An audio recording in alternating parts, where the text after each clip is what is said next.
myself biology faculty. I am going to start the post fertilization changes. हमें अब देखना है कि निषेचन के बाद होने वाली कौन कौन सी घटनाएं, निषेचन के बाद क्या क्या संपादित होता है। तो देखें यहाँ निषेचन के बाद जो प्रमुख घटना है वह इस दो पार्ट में बटा हुआ है। भ्रूण का निर्माण एंड फॉर्मेशन ऑफ एम्ब्रियो और नेक्स्ट है भ्रूण का विकास। ये दोनों ही कार्य पोस्ट फर्टिलाइजेशन चेंज के नाम से या निषेचन के बाद की होने वाली घटनाएं कही जाती हैं। बेसिकली हम लोगों ने देखा पिछले वीडियो में कि जब डबल फर्टिलाइजेशन होता है, मतलब द्विनिषेचन होता है, तो द्विनिषेचन के क्रम में एक नर युग्मक मादा युग्मक से जाकर मिलते हैं और दूसरा नर युग्मक ध्रुव कोशिका से जाकर मिलता है। इस तरह से नर युग्मक मादा युग्मक से मिलकर के युग्मनज का निर्माण करता है, जाइगोट बनाते हैं। और उस प्रोसेस को हम लोगों ने देखा था पिछले वीडियो में, दैट इज कॉल्ड सीनगैमी प्रोसेस। और वही भ्रूण, वही एम्ब्रियो जो वो सीड का सबसे इम्पॉर्टेंट पार्ट है, क्योंकि उसी से मूलांकुर और परांकुर का फॉर्मेशन होता है। I mean formation of radicle and plumule takes place from that very embryo at the time of seed germination. अब देखें कि भ्रूण का जो निर्माण हुआ वह सीनगैमी के प्रोसेस से हुआ, और सीनगैमी के प्रोसेस के बाद जो नेक्स्ट प्रोसेस है जिसको हम लोगों ने त्रिसंलयन या ट्रिपल फ्यूजन कहा था। Basically in triple fusion the another male gamete will fuse with the polar nuclei and they will form a 3N stage। वह 3 कोशिकाओं वाली संरचना का निर्माण करेगा जिसको हम लोग ट्रिपल फ्यूजन कहते हैं। और उस ट्रिपल फ्यूजन के कारण उस पूरे भ्रूण कोश में जो प्राइमरी न्यूक्लियाई है उनमें माइटोटिक सेल डिवीजन होगा, और माइटोटिक सेल डिवीजन के द्वारा समसूत्री कोशिका विभाजन के द्वारा वह पूरा का पूरा भ्रूण कोश फूड से या न्यूट्रिएंट से कंटेंट होगा।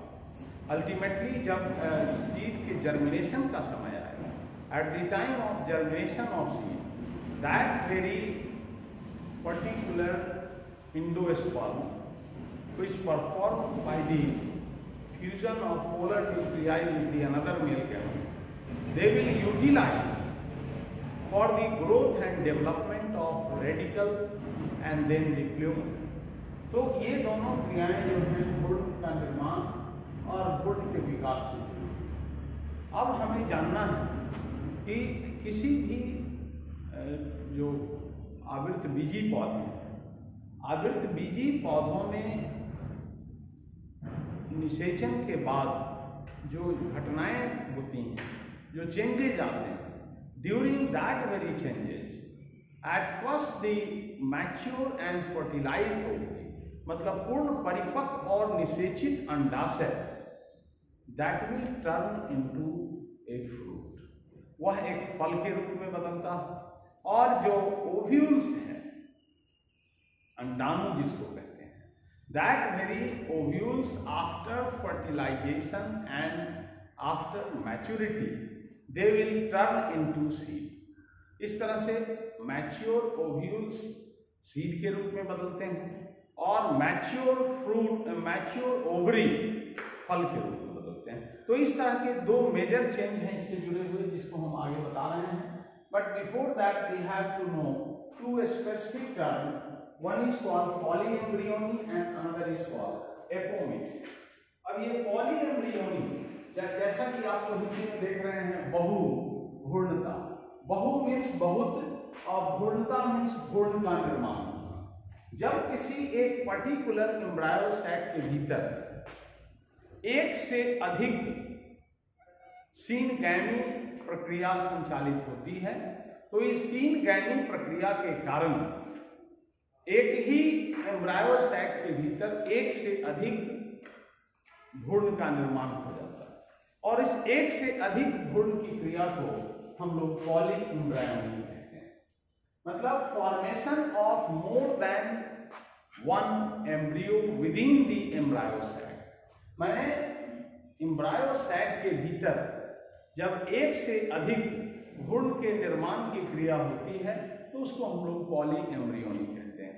और इस पॉली एम्ब्रियोनी के कारण आप बहुत सारे पौधे के फलों में देखते हैं कि एक ही फल के भीतर कई बीज पाए जाते हैं।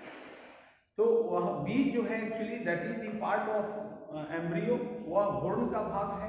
तो यह पॉली एम्ब्रियोनी के कारण होता है और यह एक विशेष घटना है। इसी तरह से फिर दूसरी प्रक्रिया है that is called apomixis. Apomixis को हिंदी में असंग जनन कहते हैं। अब देखिए लैंगिक जनन की क्रिया में हम लोगों ने पढ़ा है, देखा है कि लैंगिक जनन की क्रिया वह प्रक्रिया है जिसमें नर युग्मक मादा युग्मक के साथ मिलकर युग्मनज का निर्माण करते हैं और सिनगैमी प्रोसेस में ये होता है। लेकिन असंग जनन एक विशेष तरह की प्रक्रिया है। इस विशेष तरह की प्रक्रिया में क्या होता है कि फीमेल गैमिट बिना मेल गैमिट से मिले हुए, मतलब मादा युग्मक बिना नर युग्मक से मिले हुए, अल्टीमेटली वह एक द्विगुणित युग्मनज का निर्माण कर लेता है। तो वहां असंग है, अ माने नहीं, संग माने मिलना, मतलब नर युग्मक मादा युग्मक से मिल नहीं रहे लेकिन बिना मिले हुए ही हम देखते हैं कि उसमें डिप्लॉयड मतलब द्विगुणित युग्मनज का निर्माण होता है। और फिर उस द्विगुणित जो युग्मनज बनते हैं, चूंकि वह असंग जनन से बना, बिना मेल गैमिट के फ्यूज ही हुए ही बना, इस प्रक्रिया को असंग जनन कहते हैं। इसको एस्टेरेसिस में जो एक खास तरह का ग्रास की वैरायटी है उसमें देखा जाता है। यह असंग जनन का बेस्ट उदाहरण है, केला के पौधे में देखा जाता है। आपने देखा होगा कि केला के पौधे में भी छोटे छोटे बीज होते हैं, लेकिन वो सभी बीज असंग जनन के बीज, and that's why that very seed is unable to propagate a new plant. इसलिए वह सीड एक नए प्लांट के फॉर्मेशन की क्रिया नहीं कर सकता। आपने देखा होगा कि केले के पौधे का निर्माण केले के बीज से नहीं होता। क्यों? क्योंकि वह असंग जनन के द्वारा निर्मित होता है, मतलब उसमें नर युग्मक का मादा युग्मक के साथ मेल नहीं होता, इसलिए सिनगैमी प्रोसेस नहीं होती। और आप कह सकते हैं कि असंग जनन लैंगिक जनन से अलग होकर एक पूर्णतः अलैंगिक क्रिया है, और इस अलैंगिक क्रिया के कारण वह विकसित होता है। तो ये दो विशेष घटनाएं हैं जिसकी चर्चा हम लोगों ने की। अब सबसे लास्ट में देखना है कि जब फर्टिलाइजेशन की क्रियाएं पूर्ण हुई, भ्रूण का निर्माण हुआ और भ्रूण विकसित हुए, और अंडाशय के भीतर का जो शेष भाग है उनका किस किस रूप में परिवर्तन होगा। तो इसमें सबसे पहला है कि फल का विकास, फल का निर्माण। तो हम लोगों ने देखा कि वस्तुतः जो एंजियोस्पर्मिक प्लांट्स आवृत बीजी पौधे हैं, आवृत बीजी पौधों में अंडाशय मैच्योरिटी फर्टिलाइजेशन के बाद, मतलब निषेचन के बाद अंडाशय में धीरे धीरे विकास होता है और वह अंडाशय अल्टीमेटली फूल करके एक फल के रूप में बदल जाते हैं। लेकिन कुछ ऐसी प्रक्रिया है जिसमें उसका अंडाशय के अतिरिक्त कोई दूसरे भाग फल के रूप में बदलते हैं। Basically we have seen in angiospermic plant the fertilized and mature ovary grow in the form of fruit, but in some cases the part of flower other than the ovary turn into a fruit। माने फूल का भाग अंडाशय को छोड़कर जब कोई दूसरा भाग फल के रूप में विकसित हो तो वैसे फल को हम लोग आभासी फल या उसको हम लोग फॉल्स फ्रूट कहते हैं। अब इसी के बारे में हम लोग देखना है फ्रूट्स के बारे में। तो यहाँ लिखा है mature and fertilised ovary grow in the form of fruit. किसी भी फल का जो मैच्योर और फर्टिलाइज्ड ओवरी है वही फल के रूप में विकसित होता है। किसी भी पौधे के फूल का जो अंडाशय है वही अंडाशय जब निषेचित होता है और परिपक्व होता है तो यह फल के रूप में होती है। अब देखिए फल को मुख्य रूप से उनकी उत्पत्ति के आधार पर, मतलब on the basis of their formation, they are broadly classified in true fruit, जिसको हिंदी में यथार्थ फल कहते हैं या इसको सत्य फल भी कहते हैं, और दूसरा है आभासी फल। आभासी फल माने मिथ्या फल या इसको फॉल्स फ्रूट कहते हैं। हमें जानना है कि ये यथार्थ फल या ट्रू फ्रूट कहते किसको। तो true fruit is that type of fruit which develop by the mature and fertilised ovary. मतलब ट्रू फ्रूट वैसा फ्रूट है, मतलब सत्य फल वह फल है जो पुष्प के परिपक्व अंडाशय निषेचित अंडाशय के बढ़ने से बनता है। लेकिन आभासी फल या जिसको फॉल्स फ्रूट कहते हैं, यह एक वैसा फल है जिसमें फल का निर्माण पुष्प के अंडाशय के बढ़ने से नहीं होता। अंडाशय वहाँ विकसित नहीं होते, अंडाशय के भीतर बीज जरूर बनते हैं, लेकिन फल के रूप में जो उनका मांसल भाग है वो विकास होता है मुख्य रूप से या तो थैलेमस से मतलब पुष्पासन से, या फिर इन्फ्लोरेसेंस से मतलब पुष्पक्रम से। तो इस तरह से जब फूल का अंडाशय के अतिरिक्त कोई दूसरा भाग फल के रूप में बदलता है तो इसको हम लोग मिथ्या फल या फॉल्स फ्रूट कहते हैं। अब देखिए यहाँ पर सेब को दिखाया गया है, ये सेब का ये अंडाशय का भाग और अंडाशय के भीतर ये बीज है, लेकिन ये जो फूला हुआ भाग जो है यह बेसिकली पुष्प का जो पुष्पासन है वही बड़ा होकर यह फल का ही बाहरी ये पार्ट बनाता है। तो इस तरह से जो सेब की जो रचना है या पियर माने नाशपाती जो है, ये दोनों ही असत्य फल हैं या इनको हम लोग आभासी फल कहते हैं। ठीक है, जबकि आम जो है, आम यह एक सत्य फल है। और देखो ये आम की संरचना है बेसिक रूप से, जिसमें आपने देखा सबसे बाहर जो हरे रंग का आवरण है इसको इपिकार्प या बाह्य फल भित्ति कहते हैं। उसके बाद ये बीच में जो मांसल और गुद्देदार भाग है इसको मीसोकार्प या मध्य फल भित्ति कहते हैं, और सबसे भीतर जो है इसको एंडोकार्प या अंतःफल भित्ति कहते हैं। तो इस तरह से इपिकार्प, मीसोकार्प और एंडोकार्प ये तीनों को मिलाकर जो संरचना है इसको हम लोग फ्रूट वॉल कहते हैं या फल भित्ति कहते हैं। और ये एंडोकार्प के भीतर जो ये संरचना है इसको हम लोग सीड कहते हैं। ये जो है ये सीड है और यही सीड फिर से एक नए प्लांट को बनाते हैं। अब देखिए संरचना के आधार पर हम लोगों ने देखा कि इसका जो इपिकार्प, मीसोकार्प, एंडोकार्प में इसमें मीसोकार्प मुख्य रूप से हम लोग खाते हैं, मतलब आम का मध्य वाला भाग हम लोग खाते हैं, ये इसका मीसोकार्प। तो जितने भी फ्रूट्स हैं उसके अलग अलग पार्ट को खाया जाता है। किसी फ्रूट का इपिकार्प, मीसोकार्प खाया जाता है, किसी का मीसोकार्प खाया जाता है, किसी का एंडोकार्प खाया जाता है। जैसे हम लोग नारियल के फल को देखते हैं उसमें उसका एंडोकार्प हम लोग खाते हैं। और तो इस तरह से हम लोगों ने ये देखा फल के बारे में।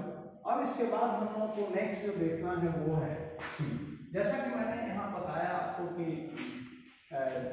ये पार्थेनोकार्पिक फल फिर उस तरह के फल को कहेंगे जो असंग जनन से बना, मतलब वैसे फल जिसका निर्माण नर युग्मक मादा युग्मक के बिना मेल के विकसित की जाती है, इसको पार्थेनोजेनेटिक फ्रूट कहते हैं।